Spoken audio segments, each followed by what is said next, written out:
crónicas de los encuentros y la asesoría que ha recibido el presidente Gustavo Petro de Thomas Piketty. Y es fascinante, es irónico que mientras hoy en España Felipe Calderón y Ernesto Zedillo hablaban de que cómo esos gobernantes de izquierda populistas están frenando las reformas que nosotros impulsamos, que esto va a ser el caos. A un presidente como el de Colombia, Gustavo Petro, lo asesora un personaje bastante interesante como es Thomas Piketty. Para quien no conozca a Thomas Piketty, queridos amigos, Thomas Piketty es uno de los economistas más jóvenes y más brillantes que ha dado Francia.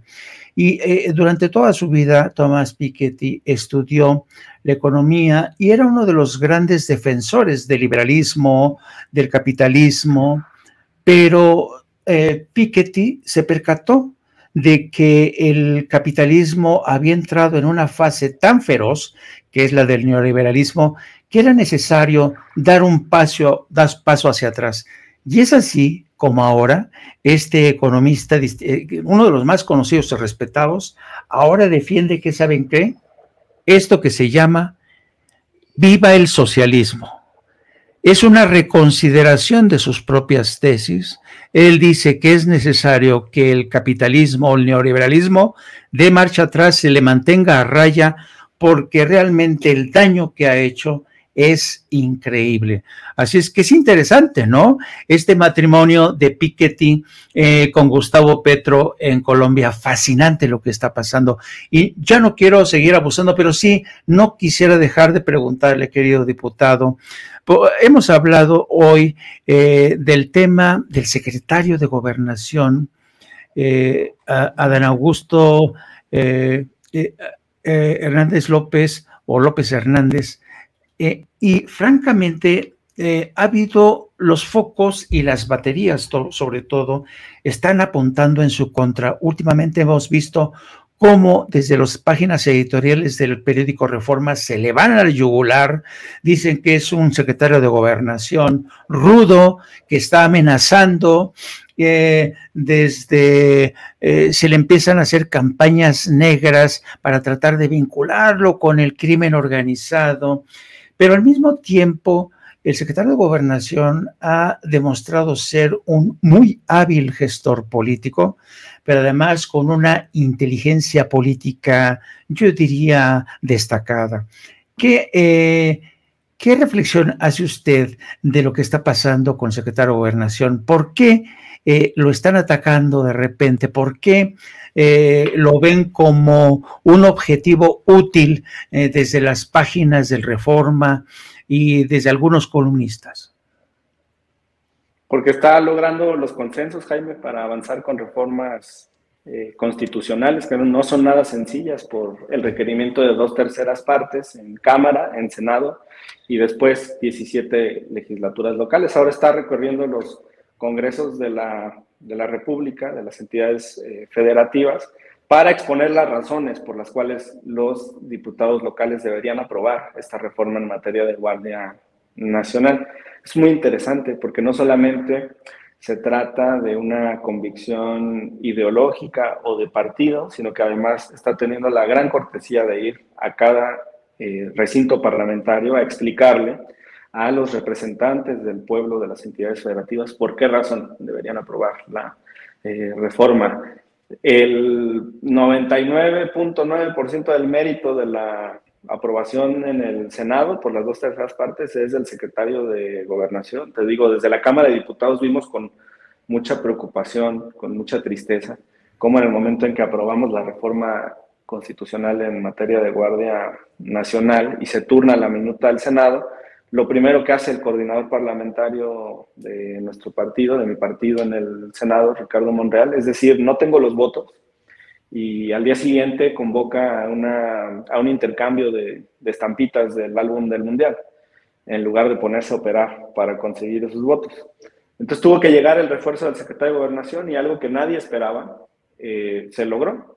Y entonces todas esas risas que había hace un mes y medio de la reforma electoral no va a pasar y nunca va a caminar, ahora se convierte en esto con lo que arrancamos el programa. intentos desesperados de los conservadores desde todos los frentes por intentar detener esto que ya es inminente, una reforma en materia electoral. Entonces, la verdad, Jaime, es gratamente sorprendente el trabajo que ha hecho el secretario de Gobernación, y en la Cámara de Diputados ahora sentimos la confianza de que cuando se apruebe con nosotros y se turne al Senado, pues vamos a contar con su intervención para que se logre avanzar. Y estos ataques, bueno, pues son una reacción a lo que está logrando y evidentemente a su ascenso en las encuestas, porque eso también se está notando en las últimas semanas, Jaime.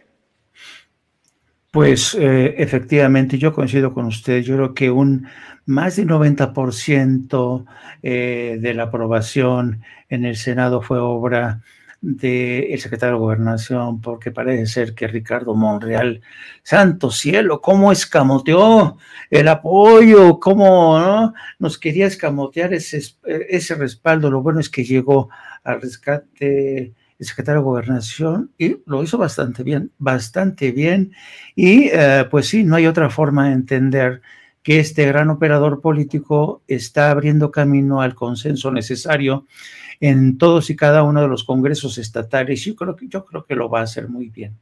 Bueno, querido diputado, en verdad es un placer siempre dialogar con usted. Yo digo que es sangre fresca que ha llegado para quedarse en la política mexicana. Yo espero, de verdad, espero que su futuro sea prometedor. Yo lo veo bastante consolidado y yo seguiré apostando por usted, porque a mí, déjeme decirle que yo considero que México requiere de políticos honestos, inteligentes, bien formados, y creo que usted reúne todas esas características. Un placer, como siempre, querido diputado. Por favor, nos dice cómo es que los puede seguir nuestra querida audiencia.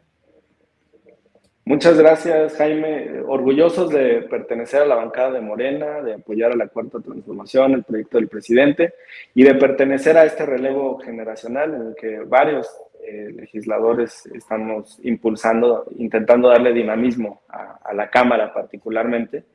Y nos parece que hace falta esa sangre fresca también en el Senado de la República. Esperemos que en 2024 se abran espacios para las nuevas generaciones. Y me encuentran en Twitter como Hamlet-Almaguer. Te agradezco mucho por el tiempo, Jaime, y también por la labor periodística y de información que realizas de manera continua, con esa visión, ese panorama internacional que siempre tienes muy a flor de piel y que presentas de manera continua con estas comparaciones. Que tengas muy buena noche, Jaime. Muchas gracias a nuestro querido diputado Hamlet-Almaguer. Que tenga bonito fin de semana. Igualmente. Bueno, es aleccionador siempre platicar con Hamlet-Almaguer, porque Hamlet-Almaguer representa, ¿saben? Hamlet-Almaguer tiene una inteligencia puntiaguda, ¿no? Es especialista en leyes, sabe escuchar, está siempre muy bien informado. Claro, si lo compara uno con personajes como Lili Telles o Kenia Rabadán, Dios mío, ¿no? O sea, no hay comparación, ¿no?